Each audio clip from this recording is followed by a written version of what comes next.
प्रिय विद्यार्थियों, मैं शैलेश कुमार जनपद रायबरेली उत्तर प्रदेश से आप सभी लोगों का आपके अपने चैनल SKS हिंदी क्लासेस में हार्दिक स्वागत करता हूं और आशा करता हूं कि आप सभी लोग भी बहुत अच्छे से होंगे और पूरे मनोयोग से पढ़ रहे होंगे। आज के वीडियो में मैं आप लोगों के लिए लेकर आया हूं कक्षा 10 हिंदी विषय के अंतर्गत अनिवार्य संस्कृत में संकलित प्रथम पाठ वाराणसी का हिंदी में अर्थ। प्रिय विद्यार्थियों, आपकी बोर्ड परीक्षा में अनिवार्य संस्कृत के पाठों से एक गद्यांश तथा एक पद्यांश का संदर्भ सहित हिंदी में अनुवाद करने के लिए 2 प्रश्न पूछे जाते हैं। ये दोनों प्रश्न 5-5 अंकों के होते हैं, जिनमें से 2 अंक संदर्भ के लिए तथा 3 अंक हिंदी में अनुवाद करने हेतु निर्धारित होते हैं। इसके अतिरिक्त पाठों से संबंधित 2 अतिलघु उत्तरीय प्रश्नों का संस्कृत में उत्तर लिखने के लिए भी प्रश्न पूछे जाते हैं और ये दोनों प्रश्न कुल 2 अंकों के होते हैं। प्रिय विद्यार्थियों, आज की वीडियो में हम लोग वाराणसी नामक पाठ के एक एक शब्द का अर्थ सहित पूरे पाठ का हिंदी में अनुवाद पढ़ेंगे। वीडियो प्रारंभ करने से पहले आप सभी से मेरा आग्रह है कि ये आपका अपना चैनल है, क्योंकि आपके हित को ध्यान में रखकर ही मैंने यह चैनल प्रारंभ किया है। इसलिए चैनल को सब्सक्राइब अवश्य कर लें और साथ ही बगल में बनी घंटी के बटन को भी प्रेस कर दें, ताकि इस चैनल पर आने वाली सभी नई वीडियो की सूचना आपको मिल सके। वीडियो पसंद आए तो अंत में इसे लाइक और अपने सभी दोस्तों को शेयर करना ना भूलें।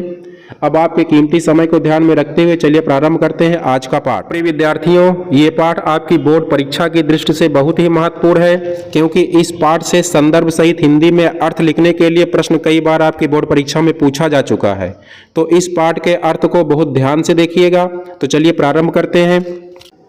वाराणसी सुविख्याता प्राचीना नगरी।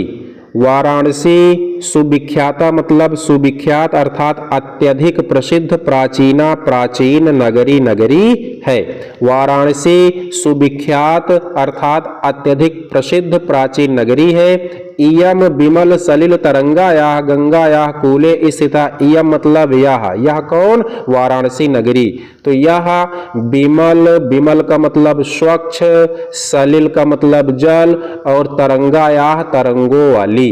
यह स्वच्छ जल की तरंगों वाली का मतलब लहरों वाली, गंगायाः गंगा के, कूले अर्थात तट पर, स्थित है। यह स्वच्छ जल की तरंगों वाली गंगा के तट पर स्थित है। अस्या घट्टानां वलयाकृति पंक्ति धवलायाम चंद्रिकायाम बहुराजते। अस्या मतलब इसके, घट्टानाम घाटों की। अस्या किसके लिए आया है? गंगा नदी के लिए। तो अस्या मतलब इस गंगा नदी के घाटों की, वलयाकृति, वलयाकृति 2 शब्दों से बना है, वलय आकृति। वलय मतलब गोल और आकृति मतलब आकार वाली, पंक्ति मतलब पंक्तियां। इसके घाटों की गोल आकार की पंक्तियां। धवलायाम चंद्रिकायाम, धवलायाम मतलब होता है सफेद, धवल, धवल का मतलब सफेद, तो धवलायाम सफेद, चंद्रिकायाम चांदनी में, चांदनी का मतलब चंद्रमा के प्रकाश में, बहुराजते बहुत सुशोभित होता है।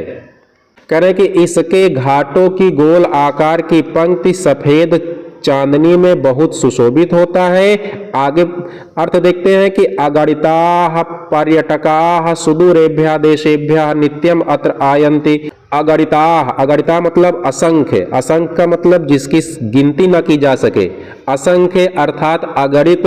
पर्यटकाः पर्यटक, पर्यटक का मतलब घूमने वाले, जो एक स्थान से दूसरे स्थान पर घूमते रहते हैं, भ्रमण करते रहते हैं।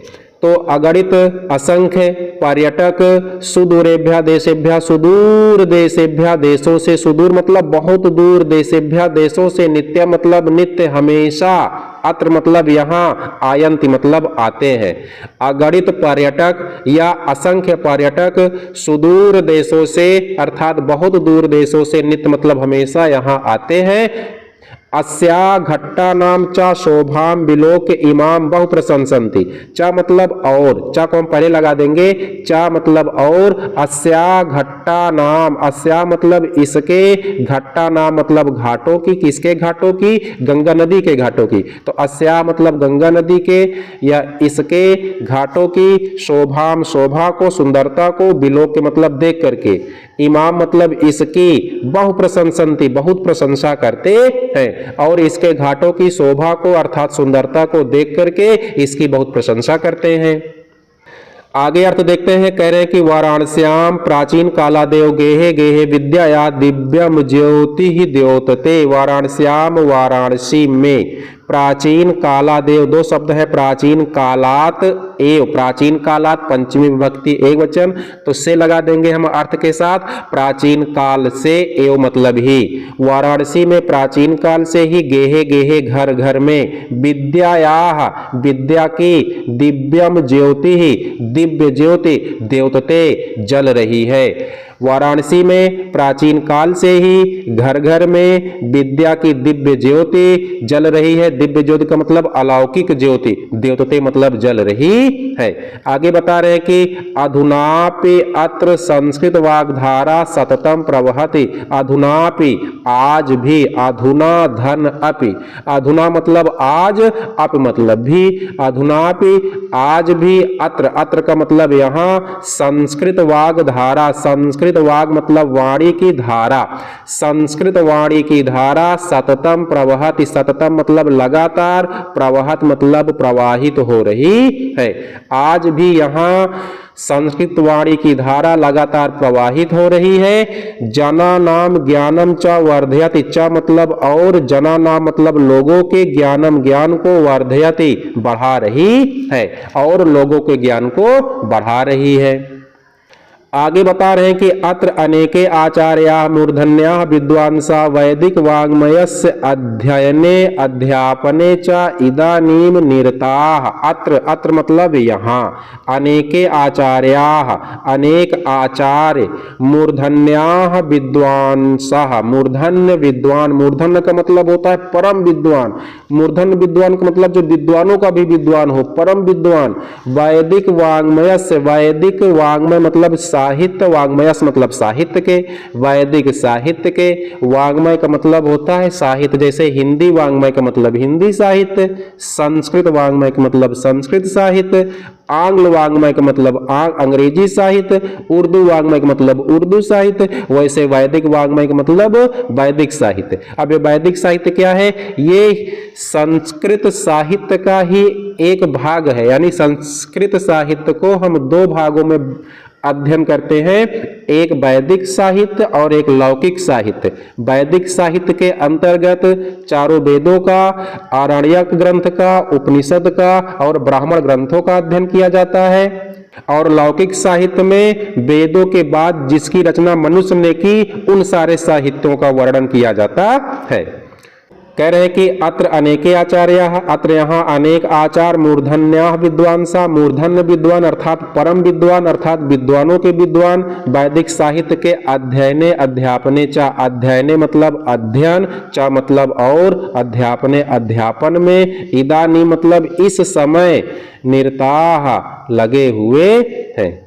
यहाँ अनेक आचार्य, मूर्धन्य विद्वान, वैदिक साहित्य के अध्ययन और अध्यापन में इदानीम निरताः इस समय लगे हुए हैं। इदानीम का मतलब इस समय भी, निरताः लगे हुए हैं। आगे देखते हैं, कह रहे हैं कि न केवलम भारतीयाः अपितु वैदेशिकाः गीर्वाणवाण्याः अध्ययनाय अत्र आगच्छन्ति। न केवलम भारतीयाः, न केवल भारतीय, अपितु, अपितु का मतलब बल्कि, न केवल भारतीय बल्कि वैदेशिकाः विदेशी, गीर्वाणवाण्याः, गीर्वाण मतलब देव और वाण्या वाणी मतलब वाणी, देववाणी अर्थात संस्कृत भाषा, तो गीर्वाणवाण्याः मतलब देववाणी के, अध्ययनाय अध्ययन के लिए, देववाणी अर्थात संस्कृत भाषा के अध्ययन के लिए, अत्र आगच्छन्ति, अत्र मतलब यहाँ, आगच्छन्ति मतलब आते हैं। न केवल भारतीय बल्कि विदेशी देववाणी अर्थात संस्कृत भाषा के अध्ययन के लिए यहाँ आते हैं। अब संस्कृत भाषा को देववाणी भी कहा जाता है। क्यों कहा जाता है? क्योंकि देवता संस्कृत भाषा में बातचीत करते थे, इसलिए संस्कृत भाषा देववाणी हो गई। तो संस्कृत भाषा अर्थात देववाणी के अध्ययन के लिए यात्री यहाँ आते हैं। और कह रहे हैं कि निःशुल्कम च विद्याम गृह्णन्ति, च मतलब और, निःशुल्कम निःशुल्क बिना किसी शुल्क के, विद्याम गृह्णन्ति विद्या गृह्णन्ति ग्रहण करते हैं, और निःशुल्क अर्थात बिना शुल्क के विद्या ग्रहण करते हैं। आगे देखते हैं, आगे कह रहे हैं कि अत्र हिंदू विश्वविद्यालयः, संस्कृत विश्वविद्यालयः, काशी विद्यापीठम इति एते त्रयः विश्वविद्यालयाः सन्ति। अत्र मतलब यहाँ, अत्र यहाँ हिंदू विश्वविद्यालय, संस्कृत विश्वविद्यालय, काशी विद्यापीठम इति एते, काशी विद्यापीठ इत मतलब इस प्रकार, एते मतलब ये, त्रया मतलब तीन, विश्वविद्यालयाः सन्ति, विश्वविद्यालय सन्ति मतलब है। यहाँ हिंदू विश्वविद्यालय, संस्कृत विश्वविद्यालय, काशी विद्यापीठ, इस प्रकार ये तीन विश्वविद्यालय हैं। येषु नवीनानां प्राचीनानां च ज्ञान विज्ञान विषयाणाम अध्ययनम प्रचलितः। येषु मतलब जिनमें, जिनमें नवीना नाम नवीन, प्राचीना नाम चा मतलब और, प्राचीना नाम मतलब प्राचीन, ज्ञान विज्ञान विषयाणाम ज्ञान विज्ञान विषयों का अध्ययनम प्रचलितः अध्ययन प्रचलित है या चलता है। जिनमें नवीन और प्राचीन ज्ञान विज्ञान के विषयों का अध्ययन चलता है। आगे देखते हैं, कह रहे हैं कि एषा नगरी भारतीय संस्कृते संस्कृत भाषायाश्च केंद्र स्थलम अस्ति। एषा नगरी, ऐसा मतलब यह नगरी, यह नगरी कौन नगरी? वाराणसी नगरी। तो ऐसा किसके लिए आया है? वाराणसी के लिए आया है। तो ऐसा नगरी, यह नगरी भारतीय संस्कृते, भारतीय संस्कृति का, संस्कृत नहीं संस्कृति कल्चर, तो भारतीय संस्कृति का चा मतलब और, संस्कृत भाषाया, संस्कृत भाषा की, केंद्र स्थलम अस्ति, केंद्र स्थली अस्ति मतलब है। यह नगरी भारतीय संस्कृति का और संस्कृत भाषा की केंद्र स्थली है। इत एव संस्कृत वाङ्मयस्य संस्कृते च आलोकः सर्वत्र प्रसिद्धः। इत एव यहीं से, एव मतलब ही, यहीं से ही संस्कृत वाङ्मयस्य, संस्कृत वाङ्मय मतलब साहित्य, और वाङ्मयस्य साहित्य के षष्ठी विभक्ति एक वचन हो गया, तो के लगा दीजिए अर्थ के साथ। तो यहीं से ही संस्कृत साहित्य का, चा मतलब और, संस्कृते संस्कृति का, आलोका, आलोका मतलब प्रकाश, सर्वत्र प्रसिता, सर्वत्र मतलब सब जगह, प्रसिता मतलब फैला है। यहीं से ही संस्कृत साहित्य का और संस्कृति का आलोक अर्थात प्रकाश सब जगह फैला है। आगे बता रहे हैं कि मुगल युवराजः दाराशिकोः अत्र आगत्य भारतीय दर्शन शास्त्राणाम अध्ययनम अकरोत्। मुगल युवराज दाराशिकोह, दाराशिकोह एक नाम है, दाराशिकोह कौन था? एक मुगल युवराज था। तो मुगल युवराज दाराशिकोह अत्र आगत्य, दो शब्द है, अत्र धन आगत्य दीर्घ संधि हुई है, तो अत्र मतलब यहाँ, आगत मतलब आकर के, भारतीय दर्शन शास्त्राणाम, भारतीय दर्शन शास्त्रों का अध्ययनम अकरोत्, अध्ययन अकरोत मतलब किया था। मुगल युवराज दाराशिकोह यहाँ आकर के भारतीय दर्शन शास्त्रों का अध्ययन किया था। सा तेसाम ज्ञानेन तथा प्रभाविताभवत, सा मतलब वह, तेसाम मतलब उस, ज्ञानेन मतलब ज्ञान से, वह उस ज्ञान से, किस ज्ञान से? भारतीय दर्शन शास्त्रों के ज्ञान से। तो वह उस ज्ञान से, तथा प्रभाविता, तथा मतलब इस प्रकार, प्रभाविता मतलब प्रभावित, अभवत मतलब हुआ, वह उस ज्ञान से इस प्रकार प्रभावित हुआ, यत मतलब कि तेन उपनिषदाम अनुवादः पारसी भाषायाम कारिता। तेन मतलब कि उसके द्वारा, तेन मतलब उसके द्वारा, उपनिषदाम अनुवादः, उपनिषदाम मतलब उपनिषदों का, अनुवादा मतलब अनुवाद, पारसी भाषायाम पारसी भाषा में, कारिता मतलब कराया गया। कह रहे हैं कि वह उसके ज्ञान से इस प्रकार प्रभावित हुआ कि उसके द्वारा उपनिषदों का अनुवाद फारसी भाषा में कराया गया।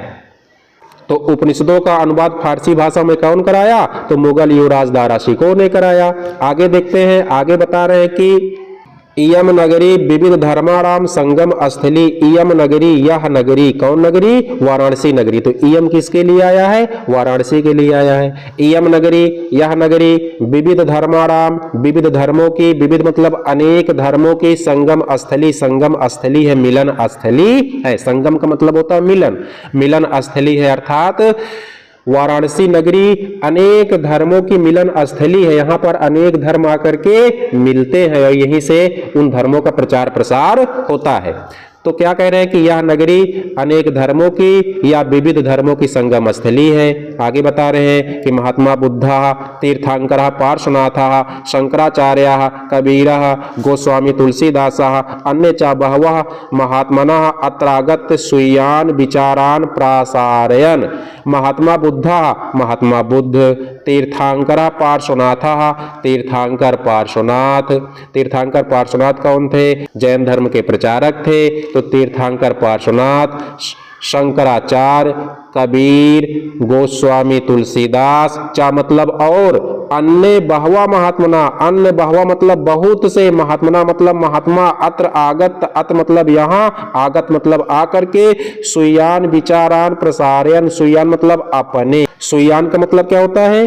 अपने, विचारान विचारों को, प्रसारयन मतलब फैलाया। इतने का अर्थ हम एक बार फिर से देखते हैं कि महात्मा बुद्ध, तीर्थंकर पार्श्वनाथ, शंकराचार्य, कबीर, गोस्वामी तुलसीदास चा मतलब और अन्य बहुत से महात्मा अत्र आगत यहाँ आकर के अपने विचारान, सुयान मतलब अपने, विचारान विचारों को, प्रासारयन मतलब फैलाया।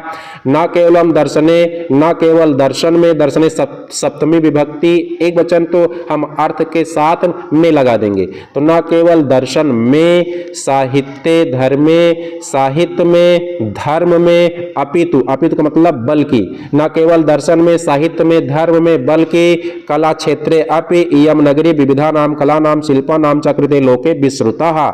कह रहे कि अपितु बल्कि कला क्षेत्रे अपि, कला के क्षेत्र में, अप मतलब भी, इयम नगरी यह नगरी, विविधा नाम कला नाम विविध कलाओं की, विविध मतलब अनेक कलाओं की, च मतलब और, शिल्पा नाम शिल्पों की, शिल्पों के, कृते मतलब लिए, लोके विश्रुता, लोके मतलब संसार में, विश्रुता मतलब प्रसिद्ध है। फिर से देखते हैं इसका अर्थ कि न केवल दर्शन में, साहित्य में, धर्म में, अपित मतलब बल्कि कला के क्षेत्र में भी, इयम नगरी यह नगरी, विविध कला नाम शिल्पा नाम चा अनेक कलाओं और शिल्पों के, कृते मतलब लिए, शिल्पों के लिए, संसार में विश्रुता मतलब प्रसिद्ध है। अत्र आगत्य कौशे शाटिका देशे देशे सर्वत्र स्पृहन्ते। अत्रत्याः, अत्रत्या मतलब यहाँ की, अत्रत्याः यहाँ की, कौशे शाटिका, कौशे मतलब रेशम की, शाटिका मतलब साड़ियाँ, कौशे रेशम की, शाटिका साड़ियाँ, यहाँ के रेशम की साड़ियाँ, देशे देशे सर्वत्र स्पृहन्ते, देशे देशे मतलब देश विदेश, देशे देशे मतलब अपने देश में ही नहीं, विदेशों में भी, तो देश विदेश, सर्वत्र मतलब सब जगह, स्पृहन्ते पसंद की जाती है। स्पृह धातु है जिसका अर्थ होता है पसंद करना, तो स्पृहन्ते पसंद की जाती है। यहाँ की रेशम की साड़ियाँ देश विदेश सब जगह पसंद की जाती है। आगे देखते हैं, आगे कह रहे हैं कि अत्रत्याः प्रस्तर मूर्तया प्रथितः। अत्रत्याः मतलब यहाँ की, दो बार शब्द आ गया है अत्रत्याः, तो अत्रत्याः मतलब यहाँ की, प्रस्तर मूर्तया, प्रस्तर मतलब पत्थर की, मूर्तिया मतलब मूर्ति, प्रस्तर जो है तत्सम शब्द है, इसका तद्भव होता है पाषाण, तो पाषाण का मतलब पत्थर और उस पाषाण का तत्सम अर्थात शुद्ध रूप क्या है? प्रस्तर, तो प्रस्तर का मतलब भी पत्थर। तो यहाँ के पत्थर की मूर्तियां प्रथिता प्रसिद्ध है, यहाँ के पत्थर की मूर्तियां प्रसिद्ध है। कहाँ के पत्थर की मूर्तियां? वाराणसी नगरी में बनी पत्थर की मूर्तियां प्रसिद्ध है। आगे कहने के इयम निजाम प्राचीन परंपराम इदानीमपि परिपालयति। इयम मतलब यह कौन? वाराणसी के लिए आया है, तो यह निजाम मतलब अपनी, निज मतलब स्वयं की अर्थात अपनी, प्राचीन परंपराम प्राचीन परंपरा को, इदानीम अपि इस समय भी, इदानीम इस समय मतलब भी, इस समय भी, परिपालयति पालन करती है। कह रहे कि यह अपनी प्राचीन परंपरा का इस समय भी परिपालयति पालन कर रही है। तथैव गीते कवि भी, तथैव मतलब इस प्रकार, कवि भी मतलब कवियों के द्वारा, गीयते मतलब गाया गया है, गाया जाता है, और इस प्रकार कवियों के द्वारा गाया जाता है। क्या गाया जाता है? बता रहे हैं कि मंगलम मरणम यत्र विभूतिर्यत्र भूषणम कौपीनम यत्र कौशेयम काशी के नुपमायते। अर्थ देखते हैं, बता रहे हैं कि यत्र, यत्र मतलब जहां, मरणम मंगलम, जहां मरणम मतलब मरना, मंगलम मतलब मंगलकारी होता है, जहां मरना मंगलकारी होता है। और विभूतिर यत्र विभूषणम, यत्र मतलब जहां, विभूति मतलब विभूति अर्थात राख, भूषण मतलब आभूषण है, जहां मरना मंगलकारी होता है। और यत्र मतलब जहां की, विभूति मतलब राख भी, भूषण मतलब आभूषण है। कौपीनम यत्र कौशेयम, यत्र मतलब जहां, कौपीनम मतलब लंगोट, कौशेयम मतलब होता है रेशमी होती है, जहां लंगोट रेशमी होती है अर्थात लंगोट रेशम की बनी होती है। काशी केन उपमायते, ऐसी काशी मतलब काशी को अर्थात वाराणसी को, काशी का दूसरा नाम वाराणसी भी है, तो ऐसी काशी को केन उपमायते, केन मतलब किसके द्वारा, उपमायते मापा जा सकता है, ऐसी काशी को किसके द्वारा मापा जा सकता है अर्थात किसी के द्वारा मापा नहीं जा सकता है। फिर से देखते हैं इसका अर्थ, बता रहे हैं कि मंगलम मरणम यत्र, यत्र मतलब जहां पर, मरणम मतलब मरना, मंगलम मंगलकारी होता है, जहां पर मरना मंगलकारी होता है। और यत्र मतलब जहां की, विभूत मतलब राख भी, भूषण मतलब आभूषण होती है। और यत्र मतलब जहां की, कौपीना मतलब लंगोट, कौशेया मतलब रेशम की बनी होती है, रेशमी होती है। ऐसी काशी को, काशी मतलब वाराणसी, यानी वाराणसी का दूसरा नाम काशी, तो ऐसी काशी को केन उपमायते, दो शब्द है, केन धन उपमायते, गुण संधि हुई है, तो केन मतलब किसके द्वारा, उपमायते मापी जा सकती है, ऐसी काशी को किसके द्वारा मापा जा सकता है अर्थात किसी के द्वारा नहीं मापा जा सकता है। तो प्रिय विद्यार्थियों, वाराणसी नामक प्रथम पाठ के एक एक शब्द का अर्थ सहित पूरे पाठ का अर्थ हम लोगों ने विधिवत तरीके से पढ़ लिया है। आशा करते हैं कि आपको बहुत ही बेहतर तरीके से समझ में आ गया होगा। फिर भी यदि आपको इस पाठ से संबंधित किसी प्रकार की कोई समस्या हो, कोई शब्द का अर्थ समझ में ना आया हो, तो आप कमेंट के माध्यम से अपना प्रश्न मुझसे पूछ सकते हैं। मैं आपके प्रश्नों का उत्तर देने का निश्चित तौर पर प्रयास करूंगा। और साथ ही इस वीडियो से संबंधित यदि आपका कोई सुझाव हो तो आपके सुझाव सादर आमंत्रित हैं। अब वीडियो बहुत लंबा ना हो, इसलिए इस पाठ से संबंधित अति लघु उत्तरीय प्रश्नों का उत्तर हम लोग एक अलग वीडियो में पढ़ेंगे। आज के वीडियो में बस इतना ही। वीडियो आपको कैसा लगा कमेंट के माध्यम से हमें अवश्य अवगत कराइएगा। आप लोग पूरे मनोयोग से पढ़ते रहें। पूरा वीडियो देखने के लिए आप सभी लोगों का बहुत बहुत धन्यवाद।